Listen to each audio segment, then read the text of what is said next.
Bonjour mes amis, alors aujourd'hui nous sommes le 26 septembre et nous avons un ouragan qui arrive en Floride. Alors du côté ouest, pas du côté est. Donc nous ça se concrétise par de la pluie et du vent, mais rien de bien méchant pour le moment. En principe, on devrait être bon du côté de la côte est de la Floride, mais la côte ouest, Tampa, Saint-Pétersbourg jusqu'à Tallahassee au nord, ça risque d'être très problématique. Donc les gens, enfin pour certains ont évacué et d'autres, ils se préparent à recevoir beaucoup de pluie, beaucoup de vent, des dégâts, et malheureusement des victimes. Je l'espère pas, mais bon, c'est ce qui se passe en général dans ces cas-là. C'est la saison des ouragans, c'est tout à fait normal. Donc voilà, je veux rassurer les gens, ne vous inquiétez pas. Les gens ont l'habitude. En général, les victimes sont les gens qui ne sont pas prévenus ou qui veulent rester sur place alors qu'on leur a donné un ordre d'évacuation. D'ailleurs, le gouverneur de Floride, DeSantis, l'a fait il y a quelques jours. Bon, donc voilà, les gens sont prévenus, ils savent quoi faire. Quand ils savent pas, ils sont victimes notamment d'inondations. C'est surtout les inondations, ça peut monter jusqu'à 5-6 mètres très facilement et donc voire plus. Donc ça peut recouvrir des maisons et là impossible de survivre. Voilà. Alors, que s'est-il passé cette semaine? Alors, c'est très simple. Je vais vous parler de ce qui a retenu mon attention. Alors, premier événement, quelque chose de très très très très étrange pour les Américains. Jill Biden, qui est la femme de Joe Biden, le président des États-Unis, a présidé un conseil des ministres en l'absence de Joe. Bon. À quel titre? C'est pas clair, on ne sait pas trop. Elle a jamais été élue. D'ailleurs, la Constitution ne prévoit pas un statut politique pour la First Lady, donc l'épouse du président. Donc, elle a fait ça publiquement. Bon, qu'est-ce que ça veut dire en d'autres termes? C'est très simple. Je vais résumer ça par une question.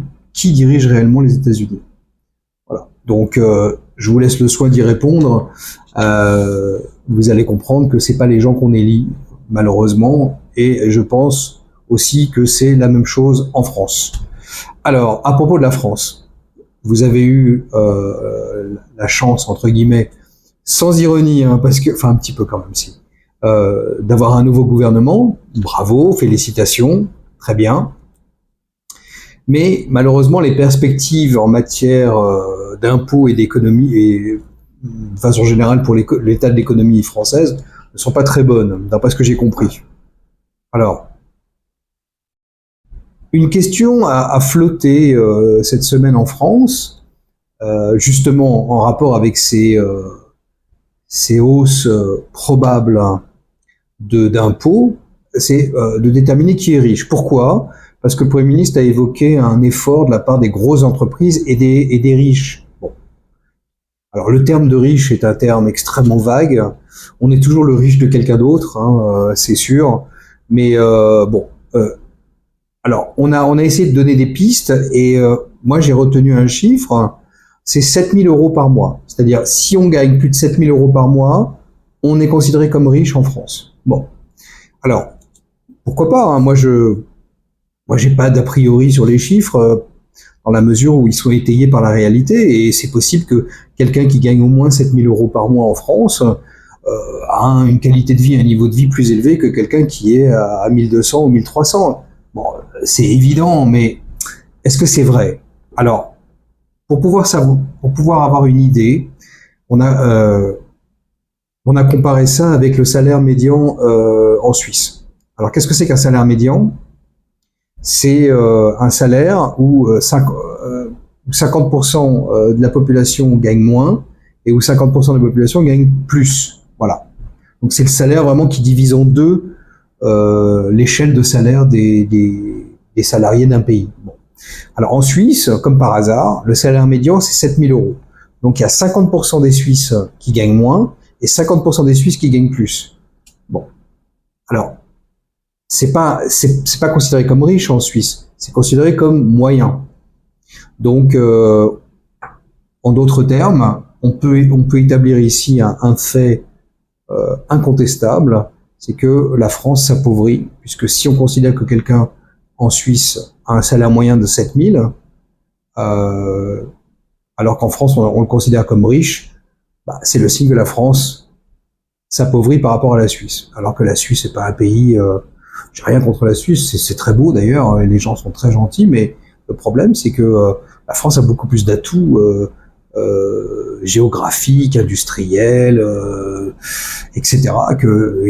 que la Suisse. Et pourtant, c'est un pays la Suisse est un pays plus riche que la France. En tout cas, si on retient ce critère de salaire médian. Alors, je vais continuer sur le gouvernement français. Il y a 2 ministres qui ont retenu mon attention, si j'ose dire. En tout cas, dans le cadre de cette vidéo, je pourrais faire une revue de tous les ministres, mais c'est pas très intéressant. D'ailleurs, c'est pas le but de mes vidéos. Le ministre de l'économie, c'est un énarque de 33 ans, qui n'a jamais travaillé. Bon. Alors, ça veut dire quoi? Ça veut dire que il n'a aucune compétence en économie. Bon, celui d'avant n'en avait pas plus, mais il a quand même félicité son prédécesseur, le maire, en disant que il héritait d'un très beau bilan. Bon. Et il a dit aussi quelque chose d'intéressant, il a dit « nous avons besoin de l'Europe ». Bon, alors est-ce qu'il est en train de dire des choses intéressantes sur qui dirige la France réellement, ou bien est-ce que l'économie française va péricliter parce que un autre pays européen dirige l'Europe, ou peut-être un autre pays dirige l'Europe, peut-être les États-Unis. Bon, en tout cas, c'est la fin de la souveraineté française en matière économique, et ça, on le voit probablement chaque jour. Alors ensuite, un autre ministre a retenu mon attention, c'est la ministre de l'Éducation. Donc elle a été nommée. Bon, je ne vous donne pas les noms parce que franchement, moi je les retiens pas, et comme on ne sait pas si ce gouvernement va tenir très longtemps, ça n'a aucune importance. Mais elle a été expatriée à Singapour. Bon, pourquoi pas, moi j'ai rien contre les expats, j'en suis un, donc bon. Mais elle avait une agence de recrutement de personnel de maison, hein, et spécifiquement pour les expatriés français. Bon, je sais pas s'il y en a autant que ça à Singapour, mais bon, peu importe. Et donc elle a été attaquée par la gauche, notamment l'Humanité, les cocos, enfin les communistes, parce que elle a une façon de traiter le petit personnel qui est un petit peu méprisant. Bon, il faut connaître aussi le contexte asiatique. Ce sont des filles philippines ou indonésiennes qui travaillent à Singapour pour des expats occidentaux, donc bon, peut-être qu'il y a une autre culture derrière. Bon, et puis après tout, est-ce qu'on sait comment la gauche caviar traite son petit personnel? On n'en sait rien, hein, donc bon, peut-être que c'est pas mieux. Mais bon, c'est toujours facile de taper sur quelqu'un qui effectivement avait ça, même si bon, elle doit être critiquable, hein, bien sûr. Mais bon, là, on est vraiment dans une situation où l'hôpital se fout de la charité. Bon, voilà. Encore une fois, c'est la France et l'esprit français. Alors, maintenant, on va passer aux États-Unis. On va revenir aux États-Unis parce que je vous ai parlé la semaine dernière de la baisse des taux d'intérêt, donc des taux directeurs de la Fed. Ça a été baissé à 0,50, mais surtout les décideurs, donc ce qu'on appelle, alors on appelle ça le Board of Governors, qui est le conseil d'administration de la Fed, et donc parmi tous ces gens-là, il y a une personne, une femme, qui s'est opposée à cette baisse. Alors, bon, son nom c'est Michelle Bowman. Bon, elle vient du monde des banques coopératives, des banques locales coopératives. Donc c'est quelqu'un qui a un profil un peu particulier, mais je vais pas m'étaler sur son profil parce que c'est pas très intéressant, mais je vais me focaliser sur ce qu'elle a dit, ce qui est très intéressant, beaucoup plus d'ailleurs. Donc elle s'est opposée à cette baisse de 0,50 et elle a estimé que une baisse de 0,25 était largement suffisante. Pourquoi? Alors, il faut bien écouter. Parce que pour elle, la bataille contre l'inflation n'est pas encore gagnée. Elle est loin d'être gagnée même. Alors, est-ce qu'elle voit une résurgence de l'inflation? Moi, je pense que oui. Et elle a raison dans la mesure où, d'abord, on continue à avoir une inflation assez élevée. Et puis, j'avais fait une vidéo là-dessus, d'ailleurs, qui n'a pas plu à YouTube, mais bon, vous pouvez toujours la voir sur ma chaîne YouTube. Et donc cette inflation, à mon avis, elle est prête à rebondir dans un futur proche. Donc encore une fois, ça prouve que cette baisse des taux directeurs de la Fed est un mouvement politique, est un geste politique plus que motivé par l'état réel de l'économie, en tout cas de l'économie américaine. Alors, à propos d'inflation, c'est le thème de cette vidéo, je vais vous parler de ce qu'on appelle le shrinkflation. Alors, c'est un mot composite qui a été fait à partir de deux mots anglais, shrink qui veut dire réduire et inflation qui veut dire augmenter. Bon, alors ça apparaît un peu contradictoire parce que comment est-ce qu'on peut réduire et augmenter en même temps? Eh ben, je vais vous l'expliquer, c'est très simple. Alors, qu'est-ce que c'est le shrinkflation? En fait, ça désigne la pratique selon laquelle les fabricants réduisent la taille ou la quantité de leurs produits, tout en conservant un prix similaire ou légèrement augmenté. Alors, la définition, la shrinkflation, c'est en fait une forme cachée d'inflation. Parce que au lieu d'augmenter purement et simplement le prix du produit, ce qu'on devrait faire logiquement, eh ben on préfère réduire la quantité ou la taille du produit. Donc en fait, on augmente le prix unitaire, et ça c'est quelque chose qu'il faut toujours regarder quand on achète un produit.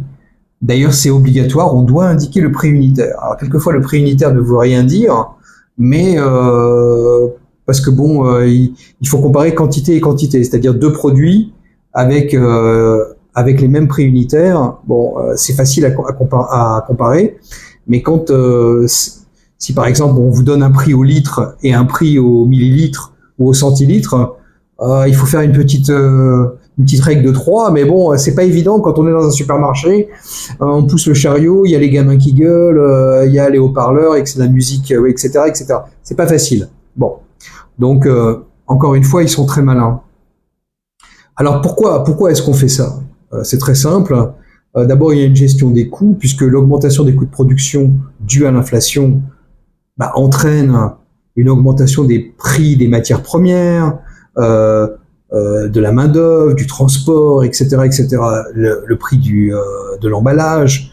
Donc, c'est pour ça que les entreprises sont amenées à réduire la taille ou la quantité des produits, afin de maintenir donc leur marge bénéficiaire sans augmenter ouvertement les prix. Bon, c'est assez hypocrite en fait, hein.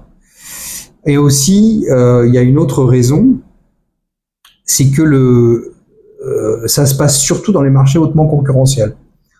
Donc les produits alimentaires, où les marges sont faibles d'ailleurs, faut le dire, ou alors les produits de première nécessité, savon, lessive, toutes ces choses, si vous voulez, qu'on achète régulièrement et dont on ne peut pas se passer. Vous verrez jamais shrinkflation pour un téléphone mobile ou pour une télévision ou pour une voiture, sauf si bon vous prenez un modèle plus petit. Mais ça c'est autre chose. Hein, donc vous me suivez, c'est sur des produits de première nécessité avec ou qu'on consomme très régulièrement et qui sont donc à marge très faible. Hein, voilà. Donc l'impact, alors sur le consommateur, ça passe inaperçu. Comme je l'ai dit, est-ce que vous vous souvenez de la taille du paquet de chips que vous avez acheté il y a 1 mois ou 2, si vous êtes très raisonnable avec les chips? Il y a des gens qui mangent ça en 1 minute, mais il y en a d'autres qui prennent une chips à la fois, j'exagère bien sûr, et qui donc peuvent éventuellement comparer les paquets. Bon bref, personne ne le fait parce qu'on mange, on jette l'emballage et on n'a pas un petit cahier où on note. On devrait peut-être le faire, mais en tout cas c'est pas la pratique courante. En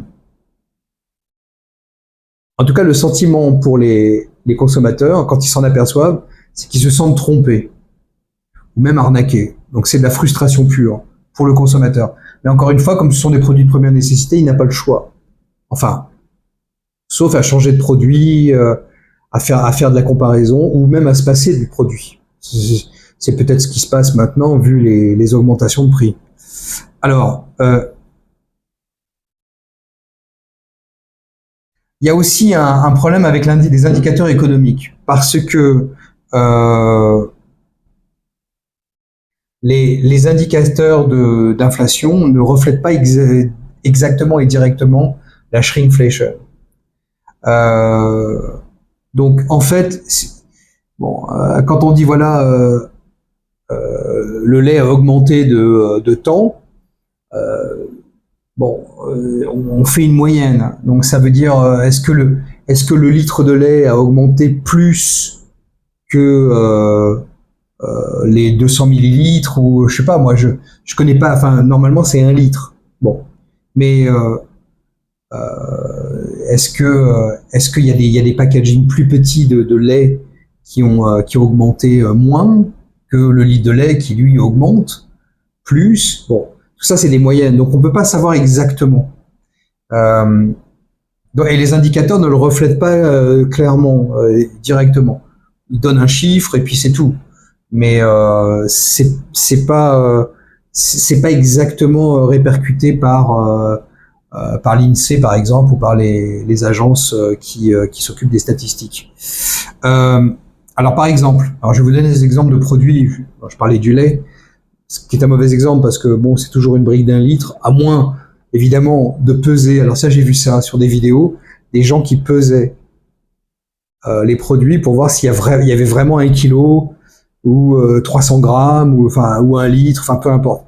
Et effectivement, quelquefois, il y a de l'arnaque là-dessus aussi. Et ça, c'est vraiment de la c'est de l'arnaque aux consommateurs. Et là, ça relève du pénal. Bon, alors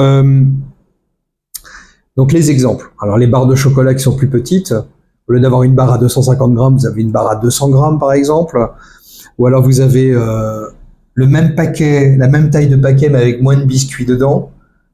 Ça aussi, au lieu d'en avoir 18, vous allez en avoir 15. Bon, il y a moins de volume, il y a un volume réduit dans les détergents.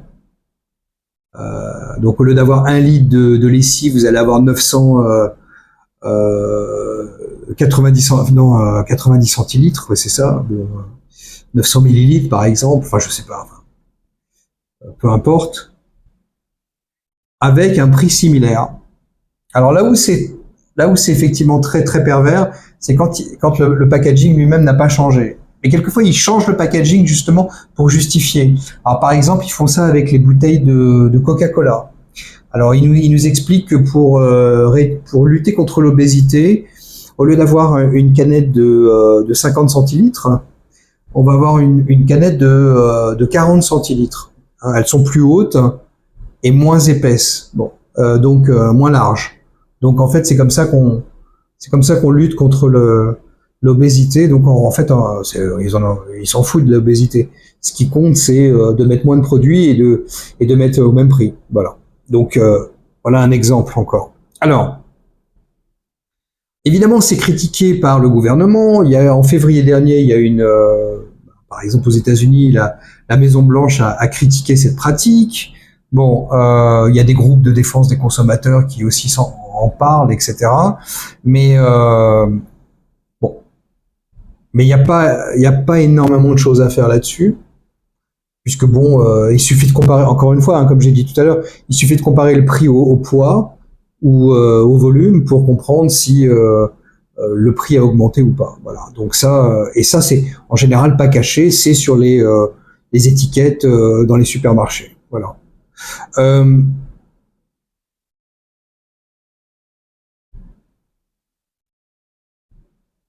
alors, il y a un terme nouveau qui a été introduit parce que en fait, on parle même plus de réduction de la taille ou du volume ou de la quantité de produits. On parle aussi de changement dans les ingrédients. Et ça demande un petit peu d'explication. Alors, on appelle ça le skimpflation. Skimp en anglais, ça veut dire économiser ou rogner ou lésiner. Donc, il y a un aspect de baisse de qualité dans le produit. Et je vais vous donner un exemple très simple. On parle beaucoup du Nutella algérien par rapport au Nutella normal. Ça me fait sourire parce que j'ai vu des trucs assez drôles là-dessus. Et bon, et en fait, au lieu de mettre du beurre de cacao qui est très cher, qui est de meilleure qualité, etc., on va remplacer ça par de l'huile de palme, qui est beaucoup moins chère. Donc c'est ce qu'on appelle skimflation, c'est-à-dire que on met le produit au même niveau en matière de prix, mais par contre les ingrédients à l'intérieur ont changé, et donc c'est une qualité moindre. On le sent quand on a quitté la France il y a longtemps et qu'on revient et qu'on achète je sais pas moi, des Rocher Suchard ou alors d'autres produits, les chocolats Milka, enfin toutes chez Soja. Je sais pas pourquoi je parle de chocolat, bon, mais disons que il y a tout un tas de produits où vous regardez les ingrédients et vous allez voir la baisse de qualité des ingrédients. C'est comme ça aussi qu'on peut faire des économies tout en maintenant un prix élevé du produit. Et ça aussi, c'est une pratique. Alors là, on ne peut pas le voir dans les étiquettes sur les étalages de supermarché. Il faut regarder le produit lui-même. Donc vous prenez le produit, vous regardez les ingrédients derrière, et c'est là où vous saurez si on a utilisé la technique du skimp, S-K-I-M-P, flation. Et ça, je pense que c'est là où les gens peuvent vraiment faire un choix. Parce que, et évidemment, éviter d'acheter un produit dont les ingrédients sont de mauvaise qualité. Ça vous fera des économies en matière de dépenses, mais ça vous fera aussi des économies en matière de santé, parce que en général, ces produits-là ont une très mauvaise réputation sur la santé. Le sucre, au lieu d'utiliser du bon sucre, par exemple, même s'il faut faire attention au sucre, on va utiliser du sirop de glucose. Ça, j'en ai vu dans plein de trucs. Je me souviens, les paquets de gâteaux de mon enfance, bon, c'était des ingrédients qui étaient relativement naturels. Aujourd'hui, on remplace par des trucs qui sont pas très bons pour la santé. Bon, voilà. Donc, en fait, la shrinkflation, qu'est-ce que ça reflète? Et la skimflation, ça reflète quoi?